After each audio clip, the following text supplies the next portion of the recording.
Hey guys, welcome to the Short Term Show special episode series on Shenandoah, Virginia. A couple things I want to hit you with first before we get into the episodes. One, current purchase prices and current income data can be found on our website at theshorttermshop.com. So make sure you check that out because that can change all the time. Also, if you guys want to hang out with us and just talk about short-term rental stuff, you can do that with us and 60,000 of our closest short-term rental investor friends at our Facebook group. Same title as my book, Short-Term Rental, Long-Term Wealth. Make sure to like and subscribe to this podcast and all of our podcasts if you can, because that really helps us out. You can subscribe to our YouTube channel, The Short Term Shop YouTube, and then also follow us on Instagram at The Short Term Shop. And if you're ready to buy a house with us in any of our 20 markets, you can email us at agents@theshorttermshop.com or really any of the avenues that I just gave you. Now let's get into it. There we go. Short Term Shop special episodes. How to buy an Airbnb. We are in Shenandoah. How you doing, Alan? Doing good. Just got to find the unmute button. Good to be here. That's all right. Yeah. So Shenandoah Valley, beautiful area. We got houses for rent. And today we're going to talk about expenses. And how much, what do I put on a spreadsheet? Honestly, that's always pretty hard for me because it can vary so greatly, week to week, year to year, month to month. But you just come up with a general rule of thumb and let it rip. That's kind of always my style. Are we looking at cabins all the time? I mean, or not? Like, what does the actual structure look like before we get deeper into the actual nuts and bolts? That's a good question. So in this area, you're going to see a lot of different variety. So you're going to see mountain markets, like stuff that's tucked right up against Shenandoah National Park. And a lot of that stuff's going to have more like a cabin look to it, where you got wood on the outside, wood paneling on the inside, and lots of kind of rustic cabin looking furniture on the inside. But you're also going to see stuff that's more grand. Like this is the Virginia Piedmont. This is John Denver country. This is like country roads. And so you're having people drive around and you're seeing little cute little farmhouses, red barns and kind of stuff like that. And as you drive along Skyline Drive, the top of Shenandoah National Park, you're gonna find these overlooks where you can see down into the valley. You're gonna see this little patchwork quilt of like these little cute red barns, silos, and farm country. And you can see like there's properties online here that that are doing great in farm country that have a lot of rural, just kind of, you call it pastoral farmland view, a little bit of Mayberry appeal to it. So it's a little bit of a variety. So you're going to see log cabins, you're going to see like farm properties, you're going to see riverfront, and then even some, downtown areas, cute downtown historic areas, and like Luray, Stanley, and places like that. So we can have a regular old house. Yeah, I would say that's not out of the question here.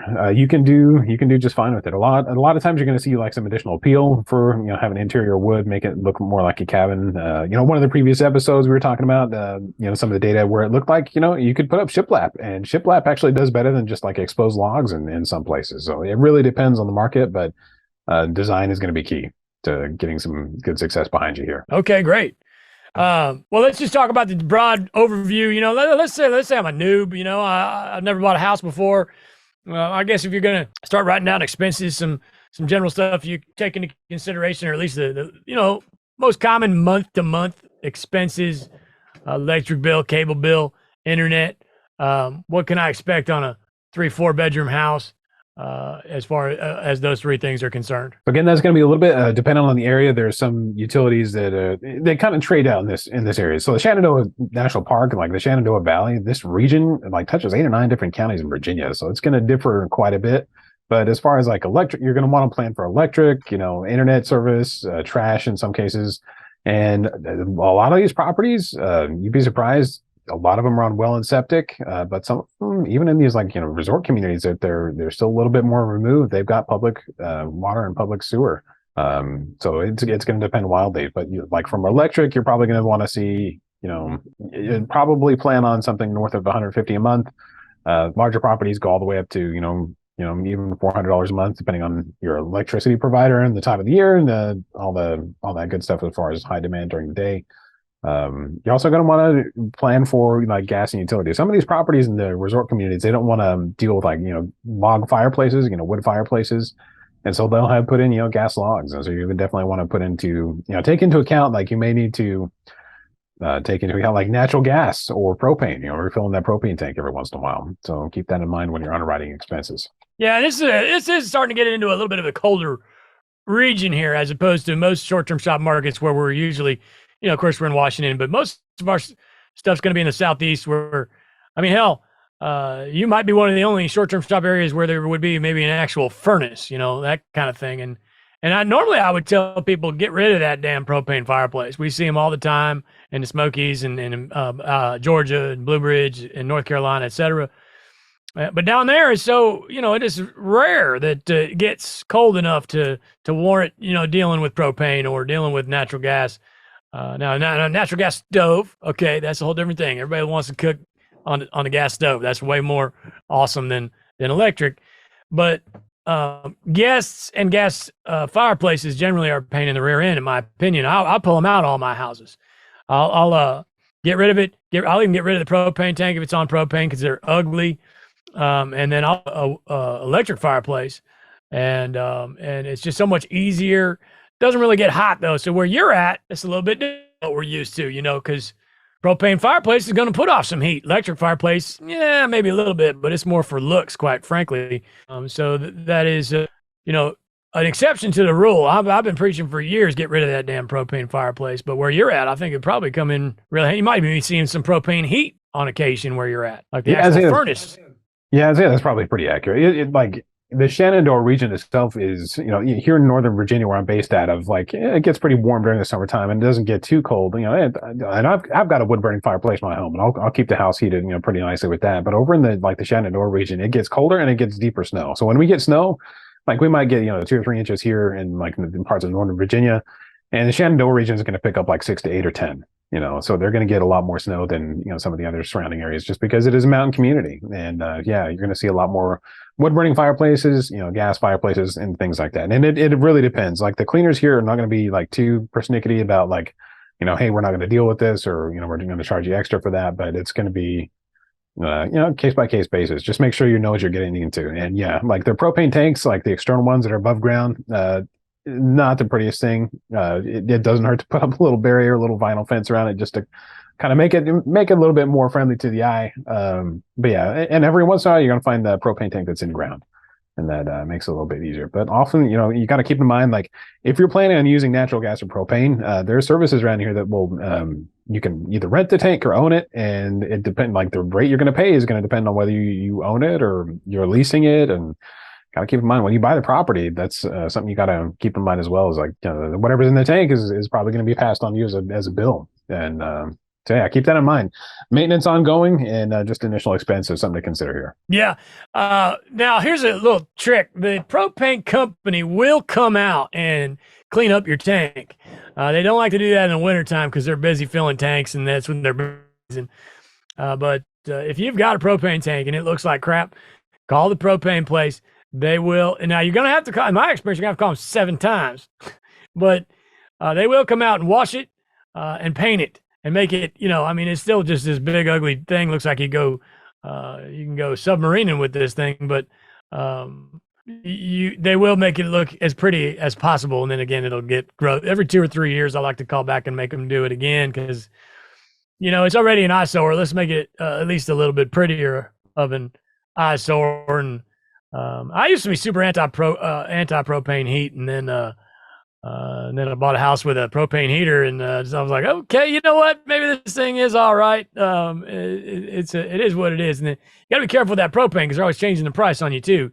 There's a couple different ways you can do it. You can call and have it filled in the beginning of the season, and that the summertime propane is way cheaper. Wintertime propane is supply and demand. Now, that being said, if you're running anything other than just a stove or a fireplace, you're going to run through more than one tank. So then you're going to have to fill it up again in the middle of winter. It's going to be more expensive. So sometimes they'll do it where the propane is on demand. In other words, they just fill it all the time and charge you by how much you used. And that price, I think, is a little less variable. I have one house that does it like that. Honestly, I don't pay too much attention to the bill, but it's just something to be aware of. Propane will fluctuate greatly, long story short, based on summertime versus wintertime. So if you can, fill your propane tank in the summer, because it'll save you, like sometimes even, $2 a gallon, or at least $1 a gallon sometimes. That's a pretty good little trick. Internet, how many internet providers do we have? Is it going to be like just one internet provider per house, or are there multiples to pick from, or? So there's generally going to be a couple of options to choose from. In some of the remote areas, you're going to see, in places like DirecTV, Viasat, and HughesNet, a couple of these satellite providers. Generally, I don't have the highest opinion of those companies just because some of their contracts can be pretty punishing. They don't have great service. So whenever possible, I recommend something like, Starlink, even their RV service, because it's, here in the East Coast, it's kind of hard to find service through Starlink, but you can get RV service every once in a while. And when you can, it's generally going to be faster and more reliable than some of the other satellite providers. But you're also going to be like out in Bryce Resort, closer to West Virginia. This is a resort community that's all seasons. They've got wintertime activities going on. We've got summertime, downhill mountain biking. They do have good cell phone coverage out there. So you can have, cell phone internet if need be. But that community is also putting in like fiber optic. So like this is something that's a little new. There's a company out there called Shentel. They're putting in fiber optic out there.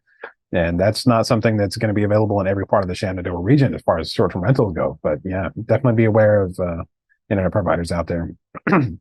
Make sure you're setting expectations with your guests as well. So if you're in an area where you can't get high speeds, it's not a problem. Just make sure your guests know about it. Yes. I think Starlink's the future. I hope it's the future because I'm sick and tired. We just had an issue this morning where I couldn't get on because my internet crapped out. We got struck by lightning, and then I was on a backup, and then the backup died, and it's ridiculous. You got to rely on the cable company and the whole 9 yards. So I think Starlink is the future. I'm an Elon fan for the most part, and he's a little bit out there at times, but I'm on the list. I'm on the list for a Starlink, and I hope that it happens at some point. It is a little discouraging about how long it's taking to get these units. But I do think it's the future, and hopefully I'll throw another one out there. There's a guy named Viper. That's the one I was on this morning that died on me, but it does usually work pretty well. It runs off cell phone tower. I agree with you on the ones, the Viasat and those, and Dish and AT&T have those as well. They're pretty much garbage. You use up, if you watch a couple of movies, they'll shut you down for like the rest of the month, basically.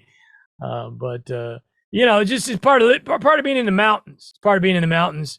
Sometimes you just got to figure it out. It's very similar to being in a motorhome or living on the road. If you need to get online, you'll figure it out. But again, like you said, there's some more Wi-Fi or some fiber is coming in, which is cool. Speaking of mountains, and you do get snow, is that something I need to be, planning ahead for? Again, that's gonna depend. So I've seen HOAs out there, and generally, especially in like Page County, you're gonna find most of the HOAs are short-term rental friendly. And when they are, generally they also take care of like snow removal, garbage collection, that kind of thing. Sometimes they also rope in some of the additional other utilities like water, sewer, that kind of thing. But generally, you want to be aware of that. The cheaper HOAs are generally just going to do stuff like road maintenance. So if it's like like $80, $100 a year or under, they may just do like road maintenance, and that may or may not include snow removal. You definitely want to make sure you're aware of that. But if it's something like $700 a year, generally they're going to be taking care of like road maintenance, making sure the pavement's okay, accessible for people throughout the year. They're probably going to be also doing snow removal. They're probably including trash collection in that. So it's something to keep in mind. But generally, HOA expenses aren't super huge out here, and just something to be in mind. I would also say that HOAs in some markets, like HOAs can be a downside. And here's not necessarily the case. A lot of the areas around here, especially the resort communities, the HOAs are geared towards short-term rentals, or they are very friendly towards short-term rentals, just because the area surrounding is essentially built on tourism.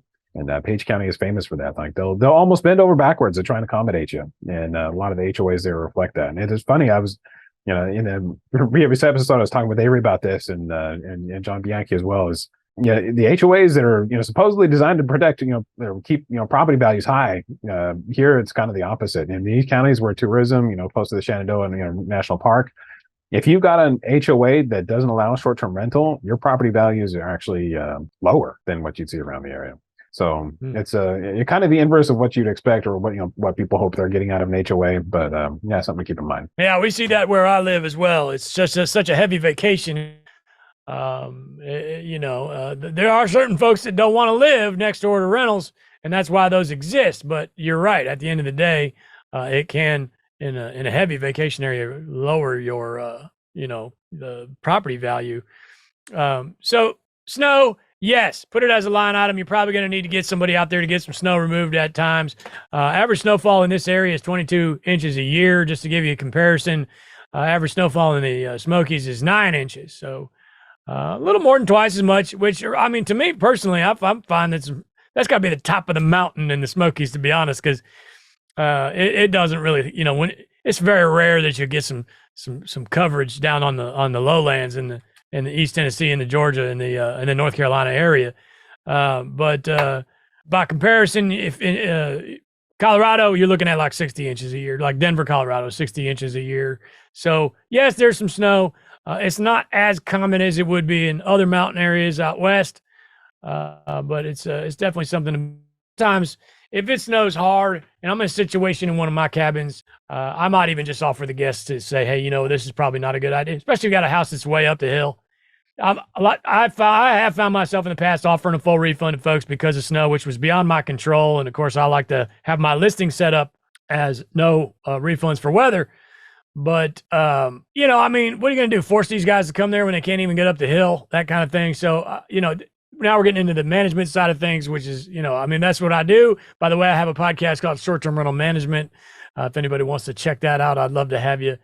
But let's talk about just landscaping in general. Do these houses have much grass, or is it? I mean, most mountain areas, a lot of trees, not a whole lot of shrub growth or grass or anything like that. What are we doing there? Yeah, that's a good question. So in the mountain communities, if you're going to have like property with a view, a deck, something like that, usually you're not going to have much in the way of landscaping to maintain. You might have somebody come down, put some mulch down just to kind of keep things at bay, but you're not going to see a lot of like lawn mowing and stuff like that. But as you get closer to like say like riverfront property, you're going to have lots of like wide open spaces close to the Shenandoah River. And you're going to want to have you're only going to want to plan to have somebody come and maintain that for you, because you don't want to ask your cleaner to hop on a riding lawnmower and try and mow 3 acres. Like that's going to be a specialized task. So keep that in mind. And again, like this is going to take in some rural properties. You're going to see some like farmland, places with the cute little barn condo or something like that. And you're going to have some landscaping that's associated with that. And pool maintenance as well. Some of the most of the houses out here are not going to have like pools to maintain, but hot tubs, and you will be able to find cleaners. Generally, they will be able to do hot tubs, but they also have pool, sauna, hot tub stores out here that will be happy to drive out here. I found stores out here, hot tub suppliers that are willing to drive 100 miles or more to do service because they've already got clients out in that area. So between landscaping, you shouldn't have a problem. There's lots of local guys that'll do it for you, and shouldn't be too much of a problem. Yeah, I can hear Avery hollering at me right now to talk. I mean, I'll throw some numbers out. Why not? I've got one house that's I like to say it's 3 acres, but it's not. It's probably it's 3 parcels. It's probably a 3/4 per parcel, something like that. And how I pay $200 a month for that one on the lawn care, which of course that's only going to be. They're going to shut you down around Halloween, somewhere in that area. And anyway, that's almost 3 acres worth of grass for $200 a month. Not to have that much grass, even if you've got that much land, but I've got another one. I got another house. It's a steep one, get steep. And it's probably got a half an acre of grass. And I think I pay, well, I'll be honest, I don't even want to pay on that, and I don't want my guy to hear this because I've had him for so long. He's undercharging me, but I think probably somewhere around $100 a month would be a really small piece of grass and some weed eating, just like almost like a house you live in kind of thing. Of course, things are going up. Even that's probably low at this point. Things are going up so fast all the time, man. Constantly dealing with these insurance rates and prices of a Subway sandwich going up, but just throwing out some random numbers there. Carpenter bees, do you have those? I would assume so, but I don't know for sure. Yeah, that's a big deal out here. Well, I shouldn't say like a big deal, but it is common out here. So we just, went through a house inspection this past week, and there were carpenter bees in the deck. They're not like a huge issue. You can deal with them. You can pay your exterminator to get rid of them, treat for them. But yeah, they are out here. Yeah, for me personally, I factor in the carpenter bee repairs as part of my stain job or the paint job on the home. So I'll just factor that in at a 5 or 10 year basis.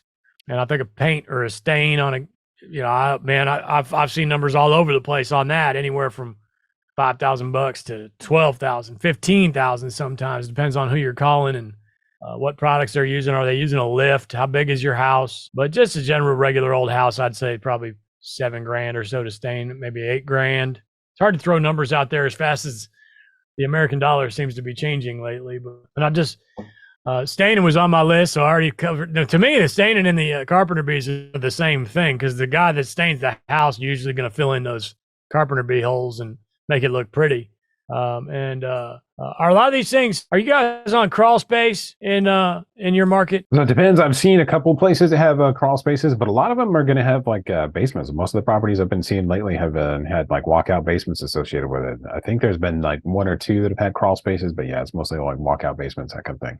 Okay. Can they be hanging off the side of a hill? Up, in other words, like going up the mountain, there's the house on the side right there, and it's a big basement, half hanging off the back and like mostly dirt on the front. Is that what I'm dealing with sometimes? Or every once in a while you find a property like that, but this is, I mean, you got to keep in mind, this is a different part of the Appalachians. Like, it's not nearly as steep as parts of the Rockies. Like, you're going to find like every once in a while, like almost like what you call like almost a cliffside house where you got like, it's a pretty steep slope, but most of them are not going to be like hanging off the side of a hill. It's going to be, a pretty gentle slope. That's just like, even saying that, like, there's some roads to get up to these that are going to be pretty steep. They're going to rival what you're going to find in the Smokies and other places. But yeah, it's not going to be like hanging off the side of a mountain. It's fairly reasonable, but still, you're going to have to factor in like some of these places are hard enough to reach for most vehicles, or not for most vehicles, but for like construction vehicles. They don't like going back up in some of these more remote places that are going to have like the best views. And so you're going to pay a little extra for that. Just to factor that in. Yeah, sometimes when they're hanging off the cliff, that you might need to take that into consideration as far as shifting and things like that. But doesn't seem like there's a whole hell of a lot of that going on out there. Now let's talk cleaners. Again, a broad spectrum, but let's say 3-bedroom house. So 2-bedroom, 3-bedroom, 4-bedroom house. You got different price ranges for those size houses. Yeah, I'd say typical for like a 3-bedroom and up is going to be $175 up to $280 for a clean, depending on like how big the house is. What you're asking me to do as far as like changing out linens, all that kind of stuff. If they're doing offsite laundry or whatever else they've got going, you're wanting between $175 and $280 for like an average size house out here. I would expect those to be going up too.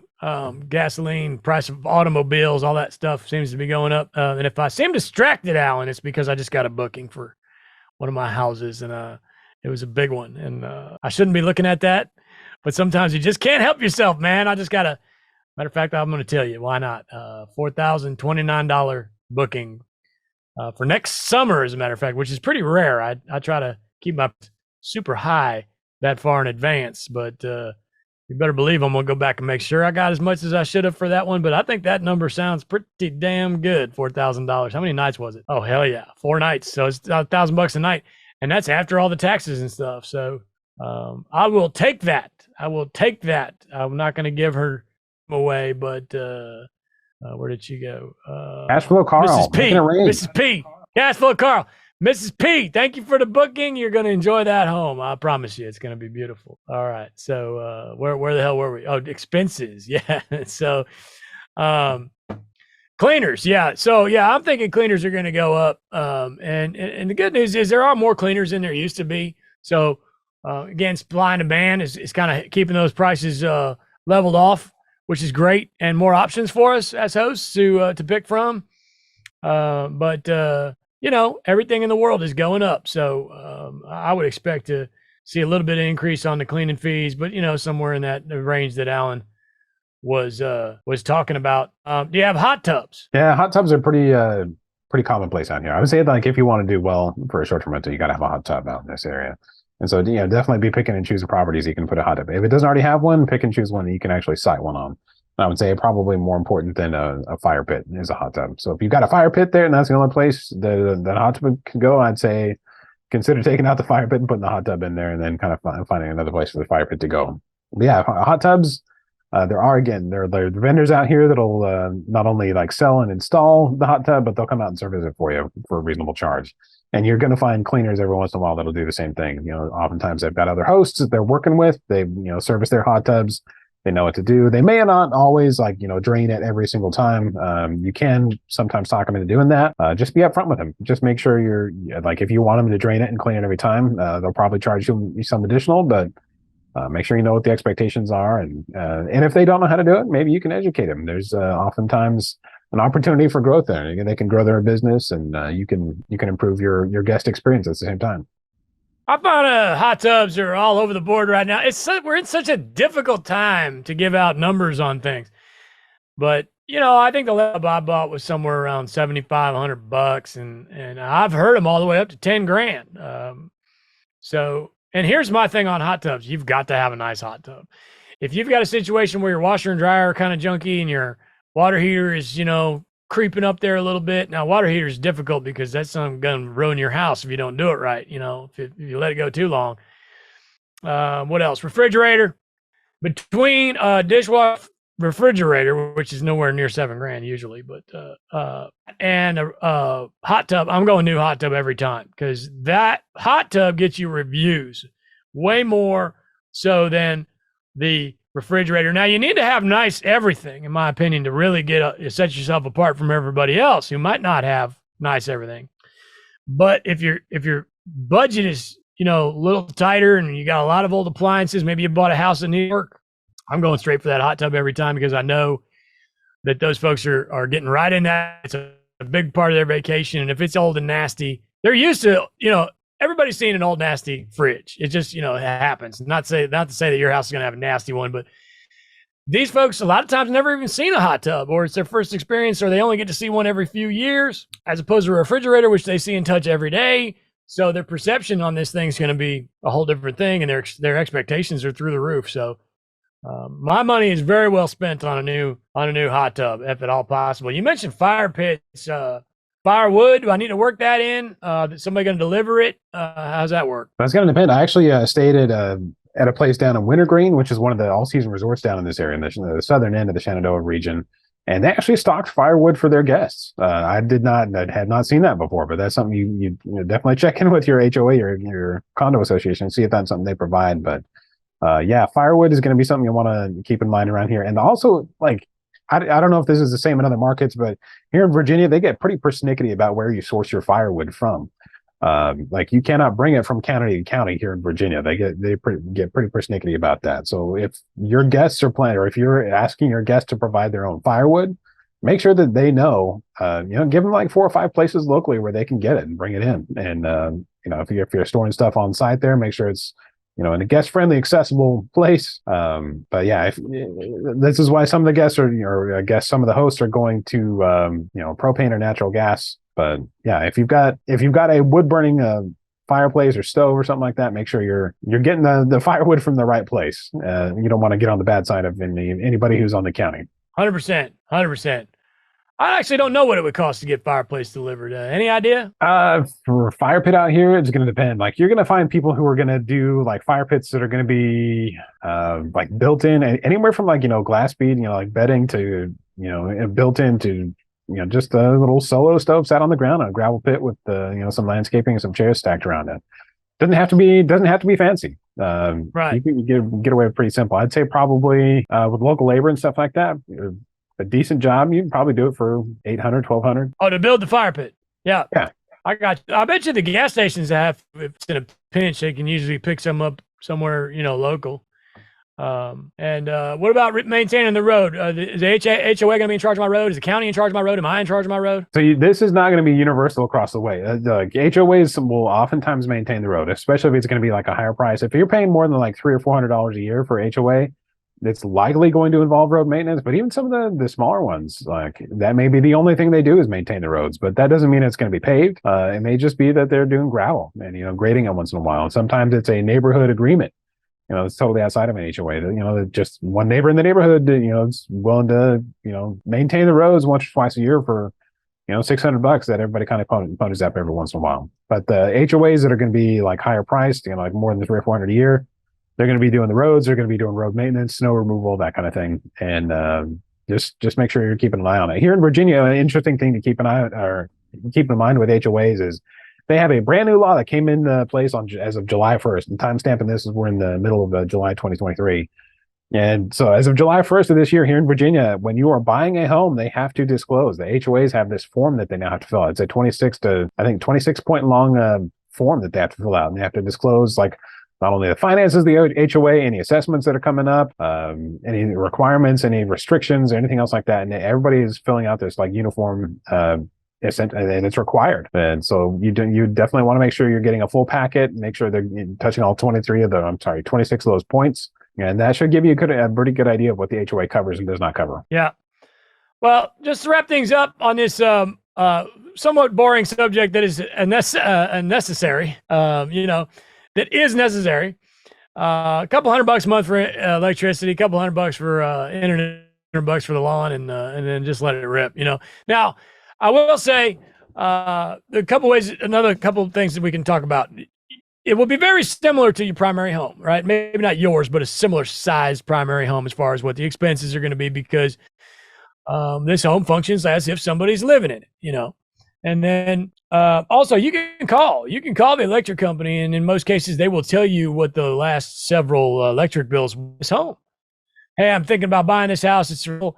Is there any way you can tell me how much the most expensive, or maybe even the whole last year? The electric company's going to give you that. The propane company's going to give you that. In most cases, sometimes they make the seller sign off on that or call in and say it's okay to give you permission, that kind of thing. But trouble with it, just dive a little deeper. At the end of the day, don't overthink it. And quite frankly, it's going to be fairly simple to paying wherever you live. Alan, did we miss anything? No, I think that about covers it. Okay, wonderful. You're always a pleasure. Always a pleasure to hang with you. Nice to see you. Great to be here. I'm very grateful to be here. I teach management Monday, by the way. If you buy a house with a shop, you'll come hang with me every Monday, and out managing a property, and of course, short-term rental management. But on behalf of Avery and the short-term shop, great to be here on special episodes for Shenandoah. Reverend Luke, Cashflow Carl, and Alan Taylor. Thank you so much. Take care, everybody.